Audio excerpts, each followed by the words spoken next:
All right. Okay. So, welcome, guys. So this year, I want to build, you know, a new community. A community, what I'm calling right now, Boober Sessions. I don't really know what the formal name will be, but Boober Sessions is what the community will be right now. Um, I want to set the intentions this year to build this community. Um, Something that I want to focus on a lot is how can we be how can we pursue intellectual things um, while rooting them in a sort of concrete relational um, meetings, right, with people and everything else. And this is hard. This is very hard. um, I think for myself, there's going to be several temptations uh, in building a community, and then also temptations to continue to spread myself thin. Um, I realized that if I'm going to build a community, it's going to take, in some sense, all of my being, um, and that I might even have to put aside my uh, intellectual pursuits. Um, I might have to put them aside for a while, and really give everything to this. Um, so, and it's always tempting. It's always tempting um, to to do another reading, or trail off into another idea. Um, but realistically, um, the semester is starting this week for me, and it's gonna be hard. It's gonna be hard. Um, it's gonna be hard in the sense of school's gonna come with its own baggage and stress and demands, and then just maintaining one group, which is the group that I am now going, and then I have Davud's group, which, I mean, to me, it's not typically a stressful kind of situation. I always enjoy attending Davud's group, but yeah, I want to set the intentions to make this community something. Um, of course, I'm always hesitant about, you know, at what point should I let it evolve into a kind of intellectual pursuit, um, and let it be. I think I want to keep, perhaps I want to keep it as spontaneous as possible, um, because there's several fears, in my opinion. To me, there's this difficult thing with like too much structure and then too little structure. The structure that I'm aiming for is to cultivate real spontaneity. Not only spontaneity in thinking, but spontaneity in meeting and getting to know people.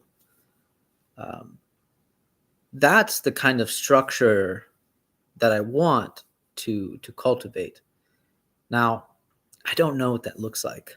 I have no idea what that actually looks like. All I know is that group dynamics, because when groups get big, they have to um, follow a kind of strict structure, and that always makes it hard. And then sometimes it gets very easy to not really meet people in group dynamics, really. So that's why sometimes people would prefer smaller groups, more intimate groups.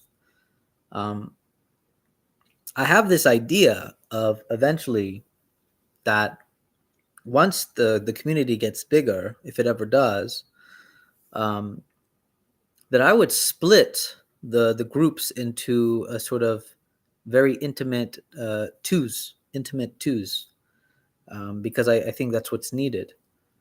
Um, and of course, working out the kinks and everything else for that. But I think having dialogue with a random partner that is also part of the community is something essential, in my opinion. I think we need something like that because bigger group dynamics carries a risk of everybody saying what they just want to say. And then some people dominate conversation. Some people get too intimidated by conversation or big group dynamics. And in some sense, my fear with big group dynamics is that it becomes what Buber would call just a series of monologues. It's just monologues. And sure, we may be relating to our lives, but again, it's just a monologue of relation. Um, so again, my fear with structure is that sometimes too much structure can prevent real spontaneity. Sometimes group dynamics also prevent real spontaneity, real meeting, because it's a problem of scale. It's literally a problem of scale. And so we must, I think, in my opinion, we must think in a kind of Dostoevsky kind of way, in terms of it's not about being a part of a community that we should feel comforted by, but that we meet a person that makes that community for us, and that we continue to meet, and that's what makes the community for us. Because if not, my fear with online spaces and even online intellectual spaces is that it can become a very abstract proposition of almost like saying like I love humankind, right? Um, and as much as intellectual pursuits are worth admiring, and I admire everybody that has started an online space and has done the work to do so. I mean, they deserve respect for all of those reasons, and it's hard. But what I'm trying to cultivate here, in my opinion, is a little bit different. It's a little bit different, I would say. Um, I'm not too interested in an solely intellectual pursuit. What I am interested in cultivating is how do we cultivate relations within an online space? How do we cultivate actual online relations in a cultivate? And it cannot be solely the fact that we are united by a kind of intellectual pursuit. Because I think what happens with online community spaces that have this is that it becomes a series of monologues. Nobody really meets another. Nobody gets to know each other. Um, and not only that, but it causes a disjunction in our own lives. Um, you know, um, and so I've listed out several traps, and I've written a post about this. But I want to talk about some new traps some new things about the troubles of building a community and what that looks like.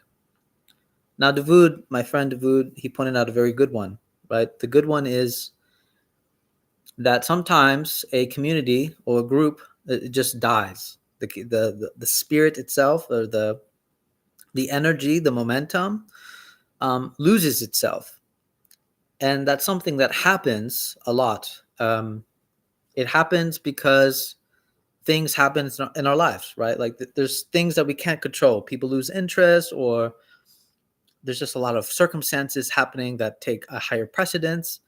Um, of course, this community, I don't want it to be people's primary effort, but also what I want to stress about this idea of community, this building up of community that I want to do, um, is that I want to provoke this challenge of when I'm building a community here, of that we should not separate our lives. We should not separate our lives in distinct spheres. And this is something that um, Martin Buber stressed a lot. That we have this tendency to separate our lives into spheres. We have my work life, and then my personal life, and then my hobby life, or my intellectual side life, whatever that case may be. So why am I bringing this up? I'm bringing this up because even if the community that I'm attempting to build right now dies, it fades out, what I want people to take from this is that, to me, it's not about the logistical maintaining and having the anxiety of its survival, but more or less trying to teach the spirit of community and what that looks like to us and to other people. So even if my project fails, the people that are there, the people that are here, the people that decide to watch my videos, or whatever the case may be, you can take that spirit of community with you and try to make your separate worlds, your personal work, everything like that, collide together. Make them talk to each other. And of course, I'll try to go more into what that means. And I've been debating whether, I've been debating whether this might take like a kind of preliminary, or that we might need a sort of preliminary study on Martin Buber and what that might look like. I'm specifically thinking, Paths of Utopia, which I have not read, but I know that I think his more communal rigor of what that would look like, because it's more sociological based. And I've also been thinking about going through The Way of Man, a very short piece by Martin Buber, and then The Eclipse of God by Martin Buber. I've been thinking about, if I want a community built off of some of these principles, because I think these principles are open enough that anybody can be welcome to it. I don't think they're dogmatic in any sense. Yeah, I think that's what I would want. But yes, what would it mean to carry on the spirit of the community is something that we would have to really think about. Because I think a lot of people are preoccupied with saving and maintaining the logical, or the logical, physical, or online community. But if it is true that sometimes things fail and they fade and they fall apart, and it's true, institutions and certain spaces do fade, they lose force, they lose energy, they die, they lose momentum. So I already want to start thinking that process before I start getting worried about how to maintain the community or how to keep it together. I want to, in fact, to do something else. I want to teach people how to keep the spirit of the community, even when the physical or online community itself falls apart, right? When it loses force, when we no longer when we have to go our separate ways, either through life or circumstance or anything else that suddenly calls to us. What would it mean to carry that spirit of community versus mourning the loss of a online space or of a physical space. Um, so that is I don't have really I don't have any answers to that. Um, the only kind of answers I think where we can find and search through is reading Martin Buber. Um, I'm I'm reserved about wanting to make that move, but I feel like it might be necessary. I feel like after the group reads Wise Blood, I might want to do a transition into that idea because I do want to think this problem. I do want to think this problem a little bit deeper, a little bit deeper about what does it mean to carry on the community and spirit of yourself versus worrying about the logistical maintenance of such a community in its um, virtual space or physical virtual space, and that's going to be a challenging thing, I think. So I take Davoud's point seriously, but I also think there's a way to embrace that. There's a way to play with that, um, and that's something that I want to think through. And I'm trying to think of texts. What would that look like? What would it really mean to carry that through? And it might mean reading the I and Thou together, and maybe reading Paths of Utopia together. Um, it might end up being a study of Martin Buber to get an idea, but I'm hesitant about forcing that turn. Um, I also want it to be spontaneous in that way, but who knows? Maybe this project is supposed to fail, and then I start something else. But anyways, yeah, that's it. Hope you guys take care.